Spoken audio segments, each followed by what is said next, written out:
J'ai gardé le silence dans des moments où j'avais tellement de choses à dire, mais j'ai préféré garder le silence parce que je savais que mes mots allaient blesser et que peut-être ces mots allaient détruire des personnes qui n'avaient absolument rien à voir avec cette situation. Donc j'ai gardé le silence.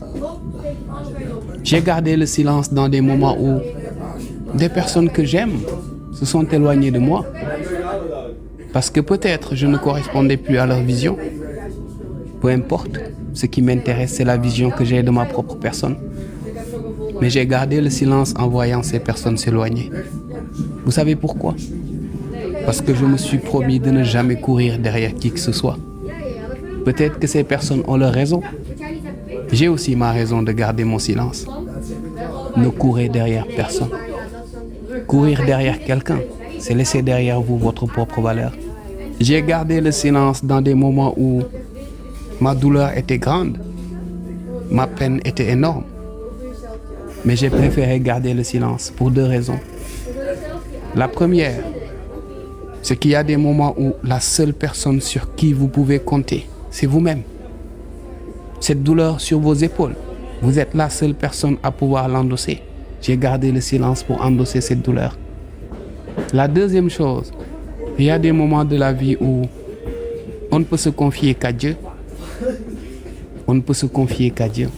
Il y a des choses qu'on ne peut confier qu'à lui. Bien qu'on ait des amis, une famille, des gens bienveillants.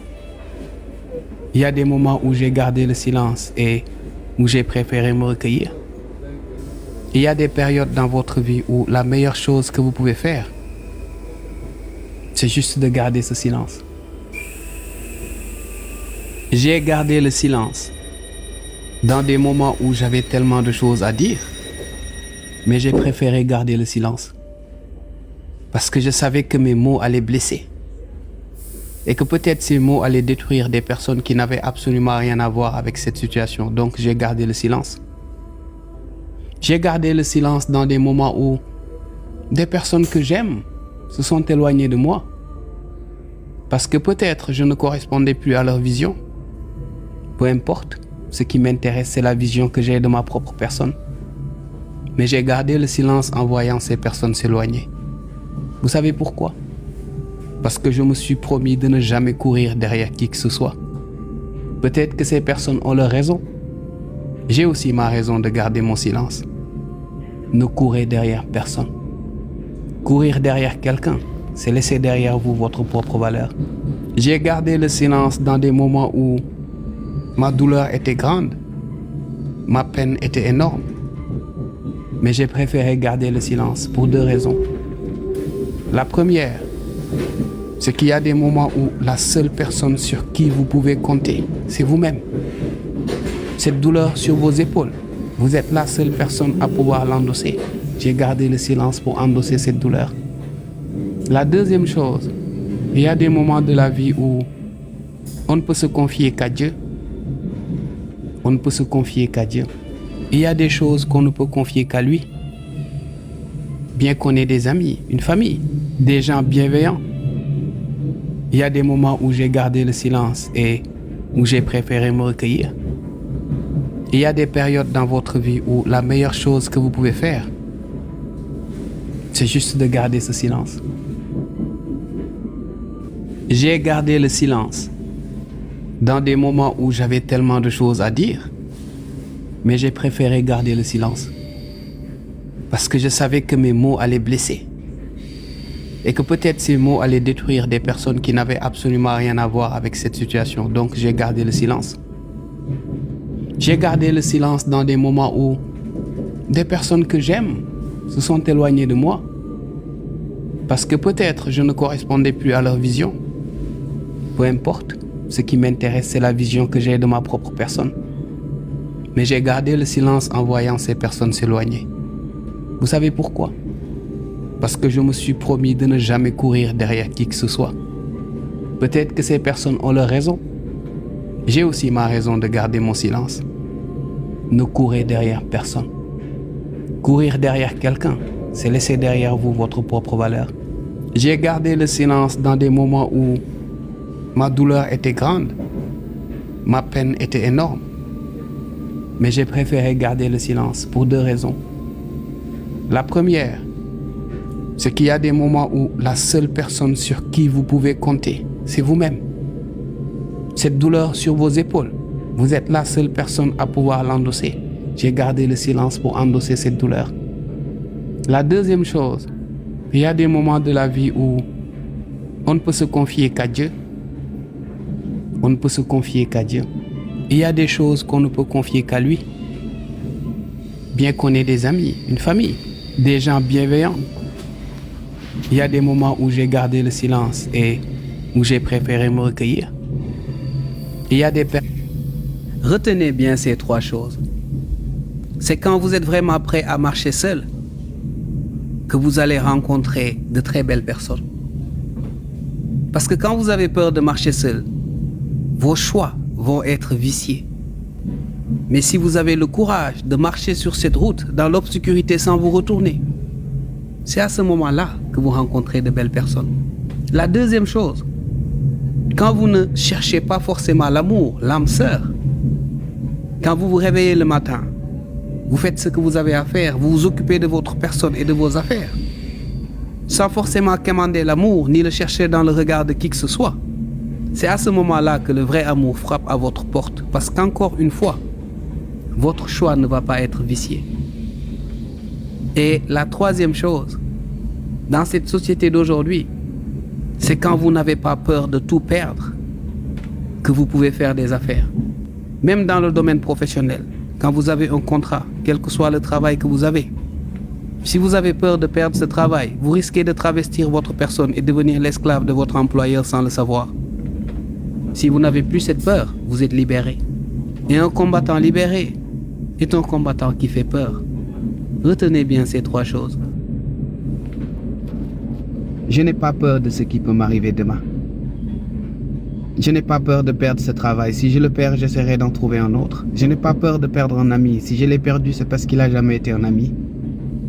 Je n'ai pas peur que cette personne qui dit qu'elle m'aime me trahisse. Si elle le fait, c'est parce qu'elle ne m'a jamais aimé. Je n'ai pas peur de galérer. J'ai assez de force en moi pour me battre. Parce que la réalité, c'est que vous n'avez de compte à rendre à personne si ce n'est vous-même. Et tant que vous vous dressez dignement, vous pouvez vous lever demain et continuer à vous battre.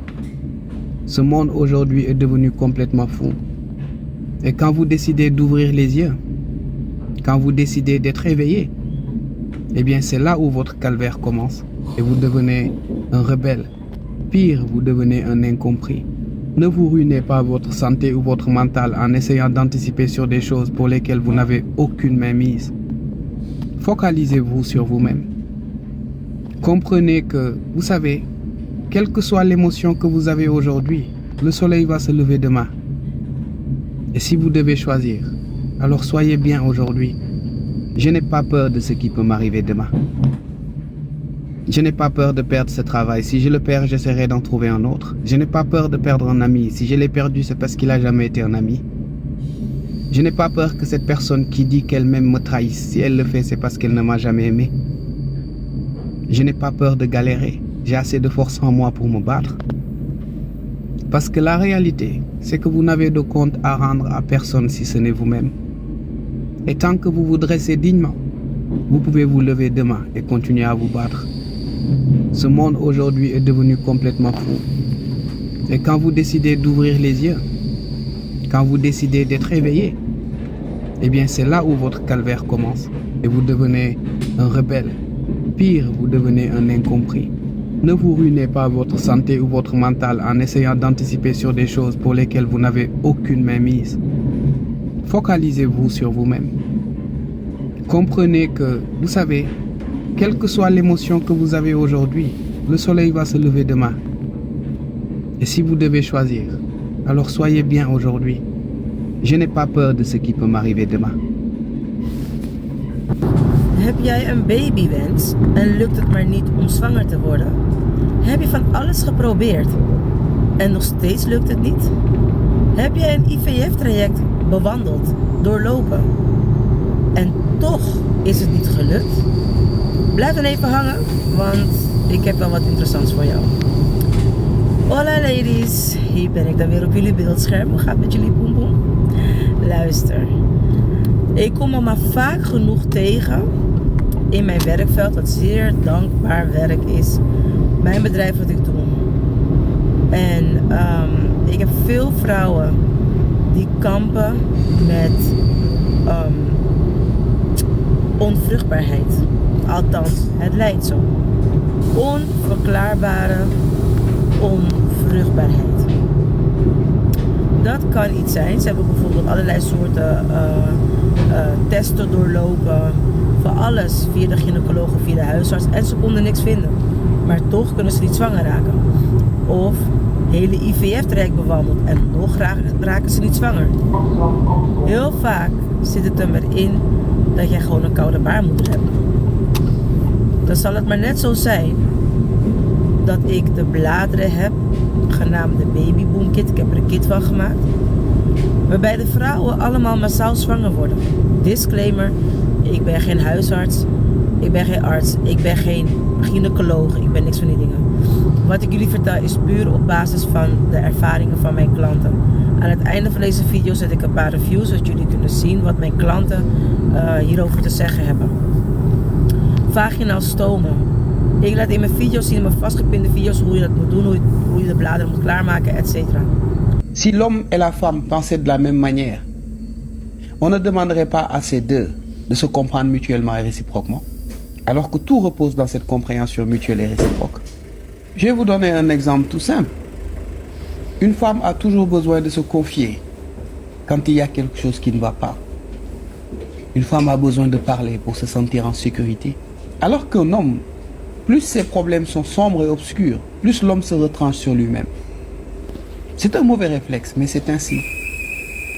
Maintenant, si l'homme écoute sa femme qui parle et que l'homme se dit pourquoi elle parle, pourquoi elle ne garde pas ses problèmes pour elle, c'est que l'homme est en train de croire que la femme doit penser comme lui, c'est-à-dire garder ses problèmes pour elle.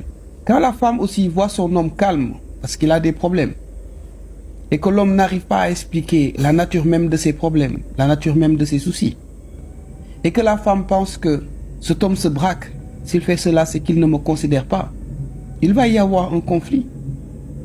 Alors que l'enjeu, c'est d'essayer de comprendre cette personne en face, de savoir que cette femme a besoin de se confier. Et même si on n'a pas l'habitude qu'on tende l'oreille et qu'on écoute cette femme, c'est sa manière de se soulager.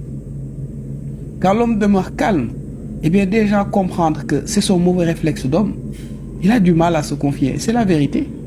Si vous regardez sur les réseaux sociaux, sur les lives et partout, les femmes ont beaucoup plus de facilité à se confier. Et se confier est une très bonne chose parce que cela soulage. Mais nous les hommes, nous avons ce mauvais réflexe.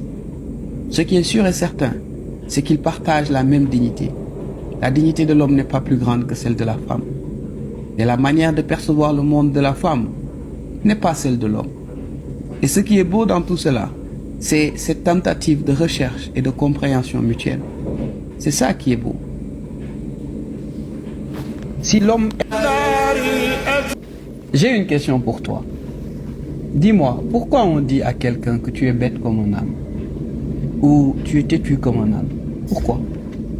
Tu me diras sans doute que parce que l'âne est bête et têtu. Si vous faites des recherches, vous allez vous rendre compte que l'âne est un animal très intelligent. Contrairement à ce que l'on pense, l'âne est plus intelligent que le cheval. Le saviez-vous? L'âne est plus intelligent que le cheval. Vous savez pourquoi je vous donne cet exemple? Cet exemple qui est sous notre nez, mais que l'on ne voit pas souvent.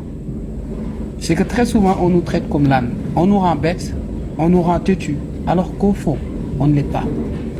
On dit que l'âne est bête parce que des fois, il refuse de travailler comme il faut. Mais comment voulez-vous que l'âne travaille comme il faut? Si la personne qui est propriétaire de cet âne considère l'âne déjà comme un animal bête, si l'âne n'est pas nourri comme il faut, si on ne s'occupe pas de l'âne comme il faut, et qu'on veut que l'âne travaille dur et porte de lourds fardeaux, comment voulez-vous que l'âne ne se braque pas? La société d'aujourd'hui, je pense, est une société devenue complètement folle.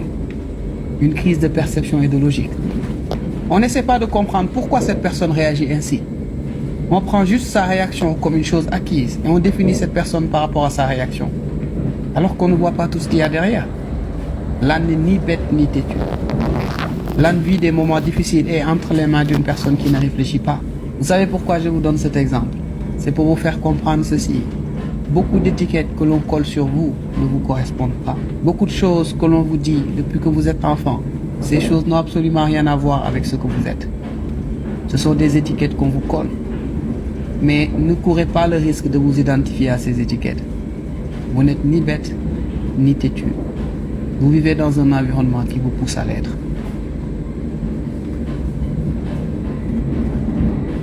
J'ai une question pour toi. Dis-moi, si je devais décrire ma vie, je ressemble à une personne qui a construit un château de sable à côté de la plage et qui, au moment où je pensais finir ce château, une grosse vague est venue et a tout démoli. J'ai fait des études poussées. J'ai eu des diplômes universitaires. À chaque fois que j'ai voulu pousser une porte dans le domaine du droit, cette porte a été fermée. Mais j'ai été éduqué avec un concept et un mental qui me dit, si une porte est fermée, eh bien, je vais forcément en ouvrir une autre. Je ne vais pas m'asseoir et ne pas bouger. Il arrive des fois que certaines personnes ne comprennent pas le côté stoïque de ma personnalité. Beaucoup de gens pensent que je n'en ai rien à faire, alors que ce n'est pas vrai. J'ai juste compris que pleurer sur mon sort ne changera absolument rien. J'ai juste compris que si une porte est fermée, eh bien je dois en ouvrir une autre. J'ai juste compris que, vous savez, nous sommes tous dans une coquille. Et les problèmes, les difficultés de la vie vous permettent de sortir de cette coquille. Si je vous raconte cette histoire, c'est juste pour vous dire ceci. Je ressemble à la plupart d'entre vous. J'ai mes peines, j'ai mes douleurs, j'ai mes souffrances. Mais je me tiens droit. Je sais que cela fait partie de la vie. Les obstacles font partie de cette vie. Et la chose la plus importante, c'est la manière